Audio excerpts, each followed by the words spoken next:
Olá, pessoal. Eu sou a Júlia. Eu sou uma das professoras que vai ministrar esse curso de mecânica para vocês. Sou eu, junto com a professora Vivian. E dentro da mecânica, existem vários temas que podem ser abordados, só que nós decidimos juntas que iríamos tratar das leis de Newton. Bom, nessa primeira aula, a gente vai estudar sobre a primeira lei de Newton, que é a lei da inércia. Então, antes de falar da inércia, eu gostaria de falar para vocês um pouquinho sobre quem foi Newton, que também é muito importante a gente aprender sobre a história da ciência. Para quem tiver interesse, tem um filme que chama Isaac Newton, O Último Mágico.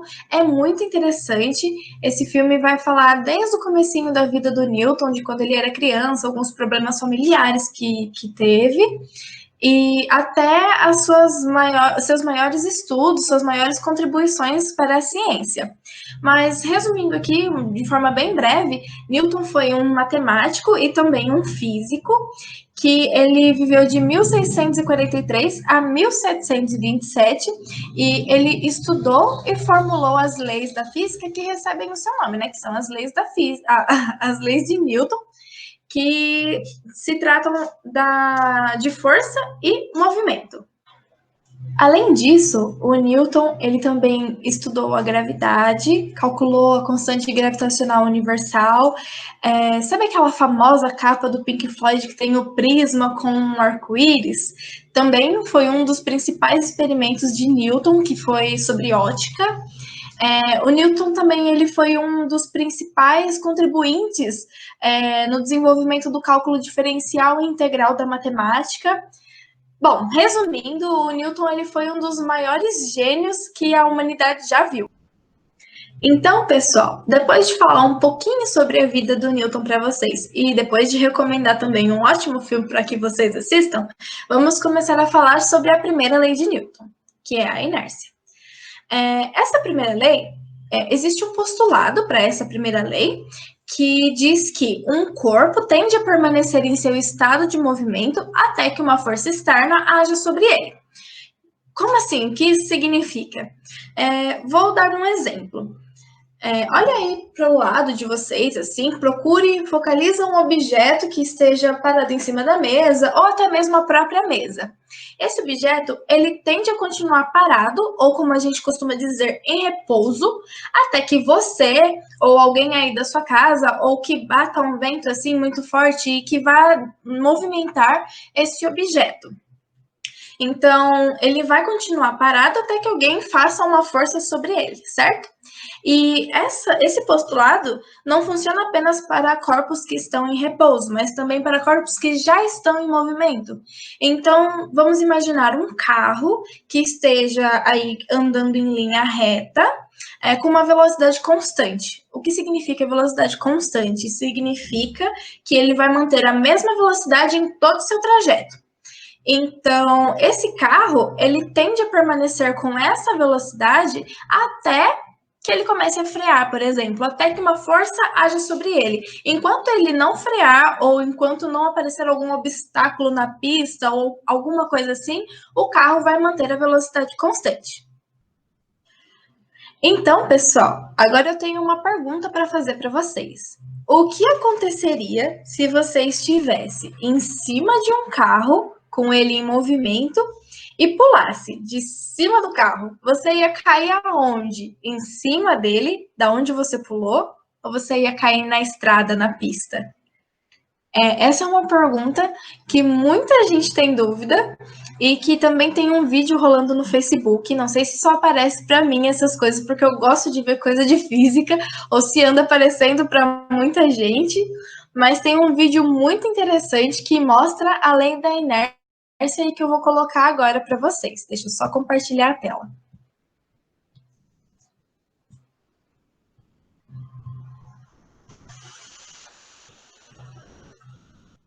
Aí, acho que foi.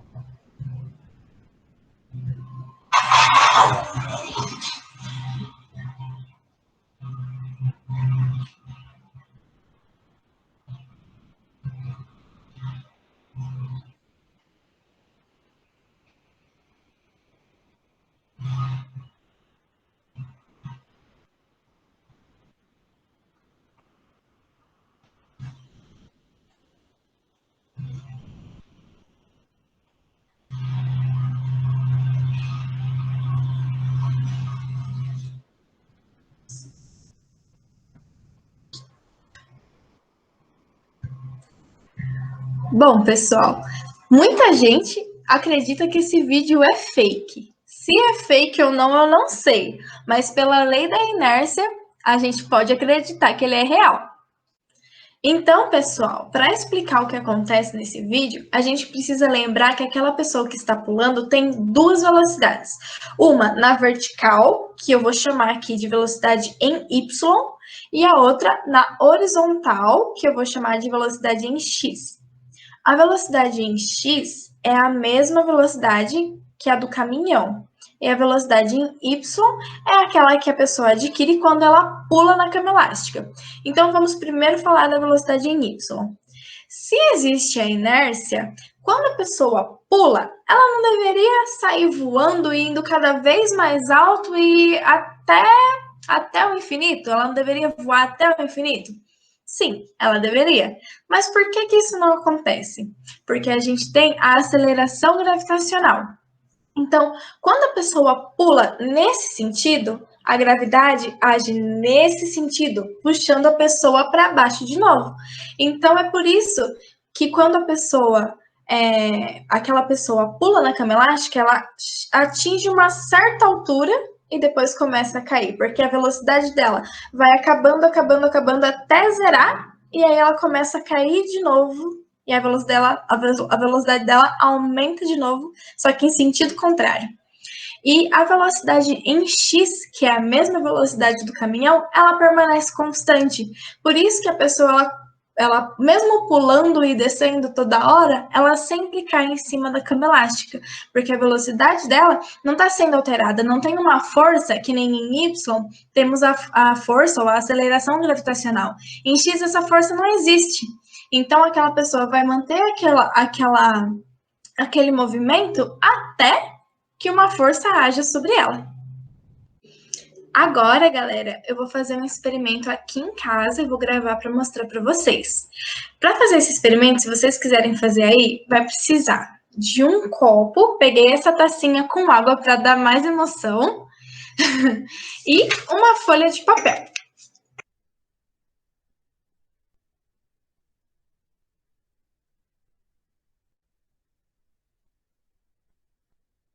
Então, galera, como vocês puderam ver pelo experimento e também pelo vídeo, a inércia ela funciona tanto para corpos que estão em repouso quanto para corpos que estão em movimento.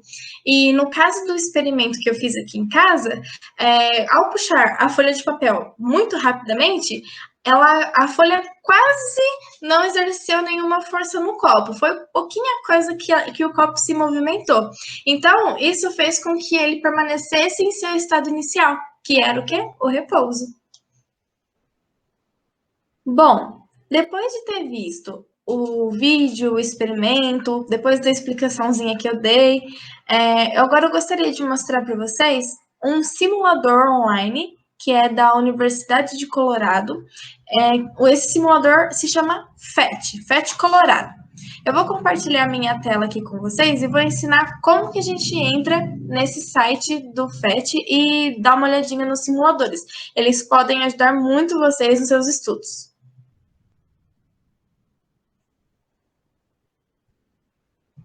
Deixa eu compartilhar aqui.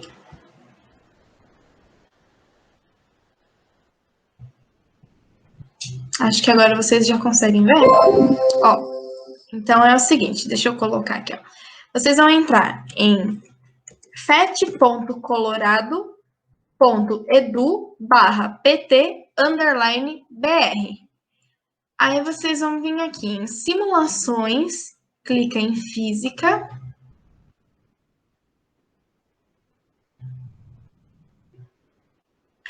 E agora, aqui do lado tem a matéria. Dentro de física, os experimentos que tem aqui tem de movimento, som e ondas, trabalho, energia e potência, calor e termometria, fenômenos. Resumindo, tem muita coisa. Só que como a gente está estudando movimento, então vamos tirar as opções aqui e pegar o experimento que nos interessa. Tem vários. Só que o que eu vou mostrar para vocês hoje é esse daqui, ó. Força e movimento, noções básicas.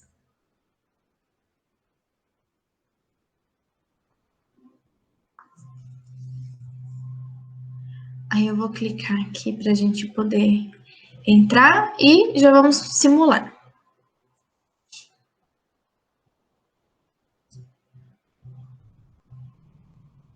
A internet está bem lenta. Aí, aqui temos 4 opções de simulações dentro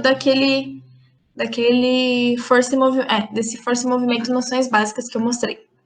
Então, aqui para mostrar para vocês, eu acho que eu vou vir aqui em atrito, porque esse movimento tem um skatinho embaixo. Aqui a gente não tem um skate, é só o bonequinho empurrando o objeto. Aí aqui dá pra gente mexer, colocar uma caixa, 2 caixas, uma geladeira. Posso colocar uma caixa com uma menininha em cima. Posso colocar várias coisas e variando a massa, né? Que dá pra ver aqui, ó. Força, aqui a gente coloca tudo que a gente quer que apareça na tela. As forças, a soma das forças, os valores, as massas, a velocidade. Então, no caso, cada caixa aqui tem 50 quilos, a geladeira tem 200 quilos, a menininha tem 40, o homem 80.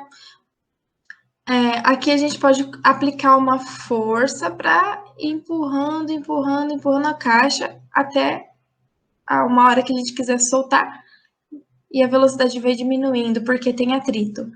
Aí aqui a gente pode mudar para muito atrito ou nenhum atrito. Nenhum atrito fica até um gelinho aqui no chão, porque o gelo diminui o atrito.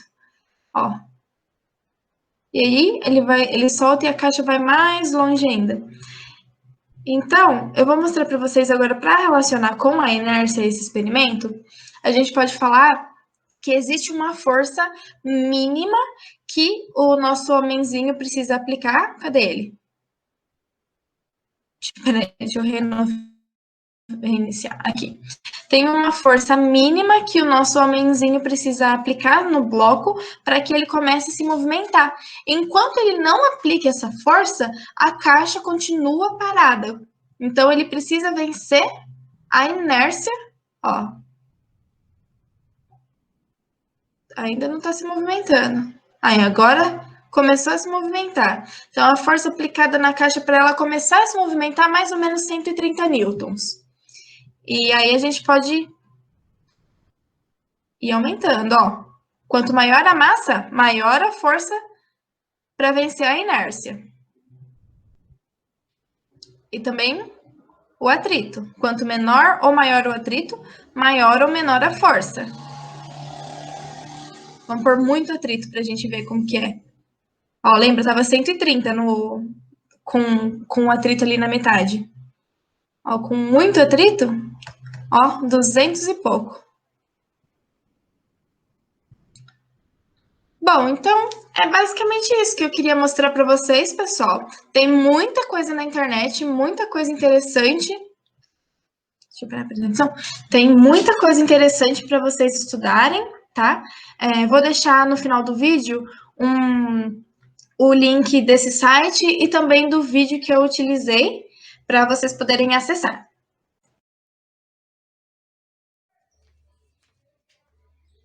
Olá pessoal, tudo bom? Eu sou a Vivian, vou dar continuidade sobre a explicação sobre as leis de Newton. Assim como a Julia falou, a gente está aqui fazendo um curso, o outro lado da física, e vai tentar relacionar as leis de Newton com algumas ações do cotidiano. A Julia já tinha explicado para vocês quem é Newton, qual foi a contribuição deles para o nosso cotidiano, para o nosso conhecimento, e falou um pouco também sobre a primeira lei, que é a inércia. Lá no vídeo ela comentou que a inércia fala que um corpo ele tende a permanecer no estado em que ele está, aqui no caso no estado de repouso, até que uma força haja sobre ele. Aqui nesse caso, esse corpo está parado, então ele tende a ficar parado até que a gente exerça alguma força. Então, nesse caso, como ele está parado, a velocidade dele é zero e vai permanecer zero até que haja uma força. Aqui, outro exemplo da inércia é quando a velocidade ela é constante. Então, se esse corpo ele teve uma força inicial e ele tem adquiriu uma velocidade, se nenhuma outra força agir para diminuir ou parar com esse corpo, ele vai continuar com essa velocidade até o infinito, assim como a Julia demonstrou para vocês com a simulação. Se vocês quiserem ver novamente, só voltar um pouquinho aqui. Se não tiver nenhum atrito, nenhuma outra força que faça essa velocidade diminuir, ele vai permanecer constante, assim como a Júlia já tinha falado. Então hoje eu vou explicar para vocês um pouco mais sobre a segunda lei de Newton e sobre a terceira. A segunda lei de Newton ela fala que a força ela tem que ser proporcional à massa vezes a aceleração. O que isso significa? Se eu tenho um corpo de massa m, uma massa qualquer, para que ele entre em movimento, para que ele adquira velocidade, a gente já viu aqui na primeira lei de Newton que eu preciso exercer uma força sobre ele. Então, se eu colocar uma força proporcional à massa dele, uma força que assim não seja muito alta, ele vai entrar em movimento, só que bem devagar. Então a aceleração dele vai ser bem baixa. Agora, se eu tiver um corpo que a massa dele é muito pequena e eu aplicar uma força muito alta, muito grande, ele vai adquirir uma velocidade rápida, ele vai ser muito rápido, ou seja, a aceleração dele vai ser alta. Então, essa é a relação entre a força e a aceleração. Se eu tenho dois corpos com massas iguais, se eu aplico a mesma força sobre eles, eles vão ter a mesma aceleração. Se eu coloco mais força em um, esse corpo que teve mais força, ele vai adquirir mais velocidade. Agora, se eu aplico a mesma força em corpos de massas diferentes, é aquilo que eu falei. Massa menor, mais força. Com uma força, ele adquire mais velocidade. A aceleração dele é um pouco maior. Isso vai ficar um pouquinho mais claro para vocês quando eu demonstrar o exemplo ali na mesa de sinuca. Vocês já jogaram sinuca? Vamos começar então pela primeira lei de Newton. Como vocês podem ver, a bolinha branca está em repouso e vai permanecer assim até que uma força haja sobre ela. Agora, a bolinha amarela ela vai permanecer com velocidade constante até que uma força também haja sobre ela em sentido contrário, diminuindo a velocidade. Agora, para a segunda lei de Newton, a gente vai demonstrar que com bolas iguais, ou seja, de mesma massa, o que vai interferir na velocidade dela, na aceleração, vai ser a força de aplicação. Então, como a massa é igual, se a força de uma for maior, a aceleração dessa também vai ser maior. Vamos ver? E por fim, a terceira lei de Newton, ela fala que toda ação tem uma reação de mesma intensidade, direção, mas sentido oposto. E exatamente assim como a gente representou aqui no exemplo. É um corpo A exercendo uma força no corpo B. Aqui, ó, representando a força que A exerce em B. Ela vai ser igual, de mesma intensidade, mesma direção, mas no sentido oposto que a força que B aplica em A. Aqui nós quisemos, no caso, representar pelo vetor, aqui, ó, e tentar indicar que é a mesma intensidade. Não sei se ficou exatamente do mesmo tamanho, mas pelo menos a gente tentou. Então, e qual que é o ponto importante aqui? Tá vendo que são dois corpos? Só é a parte de ação e reação quando as forças elas são em corpos distintos. Por exemplo, se a gente tem, se nós temos uma mesa com um bloco em cima, a força gravitacional com a normal nesse bloco, ela é um par de ação e reação? Nesse caso, não. Não, porque a gente está falando de duas forças em um mesmo corpo. Só é um par de ação e reação quando tem dois corpos distintos. Então, isso é bem importante lembrar. Aqui, acho que para finalizar, vamos representar também a terceira lei de Newton ali na mesa de sinuca para vocês verem, para ficar um pouquinho mais claro. Newton aqui é a colisão de duas bolas com massas iguais. Também estamos representando a colisão da bola branca com as demais bolas e a colisão de bolas de massas diferentes. Em todos estes casos, há uma troca de forças no par de ação e reação. Bom, pessoal, foi isso então. Espero que tenha ficado um pouco mais claro as três leis de Newton. Nós fizemos passar dessa forma para relacionar um pouco mais a física realmente cotidiano, para que vocês vejam que o que a gente aprende em sala de aula não é só o que fica em sala de aula. A gente pode relacionar esse conhecimento com ações do nosso dia a dia. Espero que vocês tenham gostado. Qualquer coisa, pergunta aí.